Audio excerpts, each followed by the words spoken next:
All right, thanks for sticking around for the #1 Cochran Sports Showdown. I'm Rich Walsh in for Bob Pompiani. Tonight we got a lot of fun things to talk about. Matt Canada, the Steelers offense, the U.S. Open. What a finish today. We got an all-star panel to talk about these things with. Jeff Hathhorn from The Fan, also from The Fan. We got Chris Mueller from the PM team and Chris Adamski from the Trib. And guys, I want to start with the Steelers minicamp here and what Matt Canada said earlier this week, talking about it's basically the Ben show. So Chris Mueller, what's going to be different from last year? It was the Ben show last year. Maybe he has a better arm this year, but what's going to be different? I thought Matt Canada was going to change some things, maybe do some motions and some sweeps. But it sounds like it's the Ben show, right? I mean, I hope it's not. I hope Matt Canada is going to put his foot down and be empowered to do so, as much as anybody can be, to change that offense up. I mean, how's it going to be different? There's a better running back on the roster than anybody they had last year, but you don't even know if this offensive line is going to be as good, and they were terrible last year. I mean, I already have questions. I wonder already, I'm just getting a kind of an itch in the back of my mind about David DeCastro's overall health. They're breaking in 4 new starters, essentially. Listen, I'm all for the idea of you've got to give your quarterback some things he's comfortable doing, and you've got to have some carryover in that sense. But it's pretty obvious that the offense they put together for the last 6 weeks or so of the season, by and large, did not work. So this idea that they're going to do what Ben wants to do, which is what they were doing during most of those 6 weeks, that had better be just Matt Canada buttering up his quarterback, because if it's not, they're in very big trouble again this year. Now, I know that was quite a quote from Matt Canada, pretty much deferring to King Ben, it seemed like, and I know that got him, and deservedly so. It was quite a, I think he laid it on a little bit too thick, perhaps, but it also was about an 8-second soundbite in 14 minutes, his first interview, public comments since he was named offensive coordinator.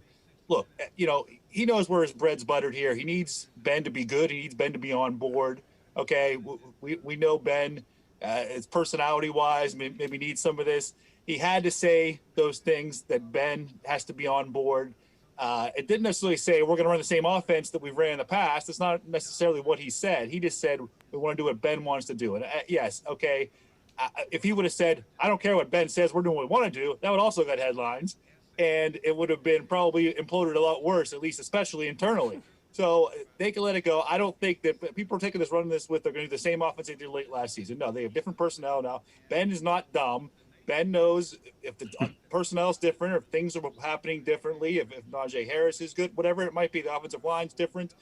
If these plays are working, if they're working in practice, they're working in games, he's not going to put his foot down and say, no, I refuse to do this. We're winning games. The offense is moving, and I'm winning games and helping my legacy in that way either. So I just think, well, let's wait till we get to Latrobe before we start jumping to conclusions saying the offense is going to be what it was in 2020. You know, this is not game time. This is not even camp time. This is PR time. And both sides have done a nice job of saying everything's great here. There are no issues. Everybody's going to get along. We're going to have this new offense. It's going to be better than it was last year.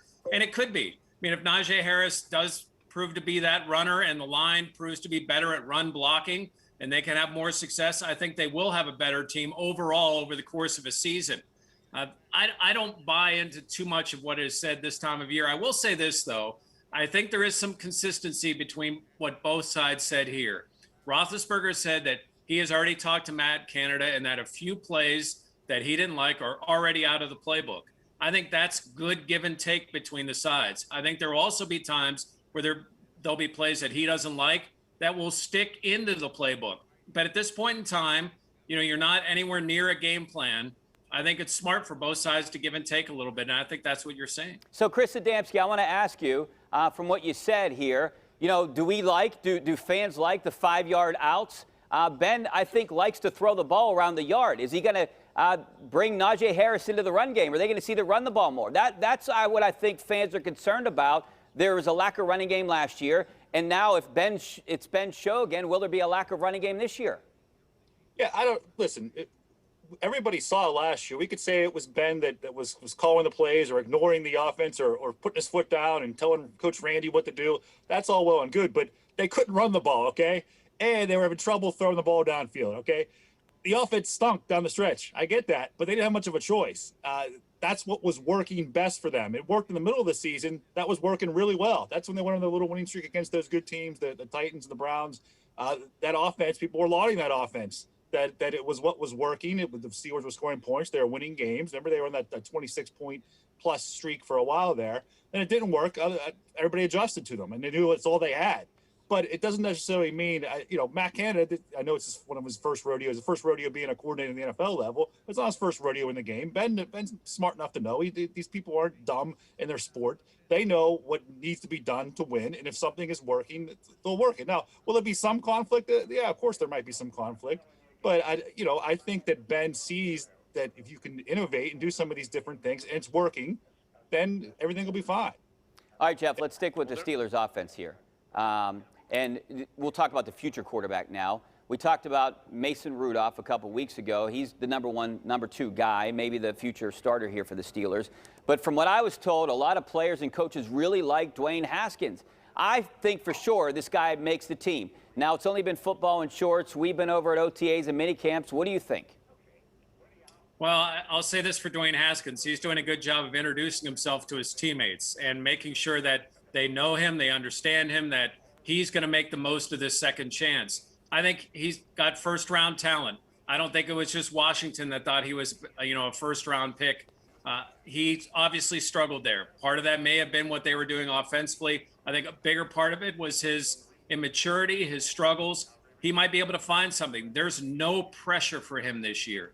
This is a year for him to just grow as a quarterback behind a starter, and he probably wouldn't even be the backup at this point. That would be, I think, a major upset if he ended up being the backup. But this is a chance for him to grow in the system, and maybe this system fits him, and this is a good place for him. The Steelers are looking for a long-term answer. I think Dwayne Haskins has taken the first step. Now, it's just a step. We haven't seen him in games, even preseason games, to see how he reacts. But I think it's a great opportunity for both sides. The Steelers don't lose anything out of this deal. Yeah, we haven't seen him in 11-11 practices yet or anything of the sort. You could see the talent when you watch him on the practice field. You see the way the ball comes out of his hand. He's one of those of athletes who's sort of coached up from a young age to be what he is. So he has the intelligence in there. He has the football acumen, the IQ to make the right reads and the decisions. The Steelers brought him in.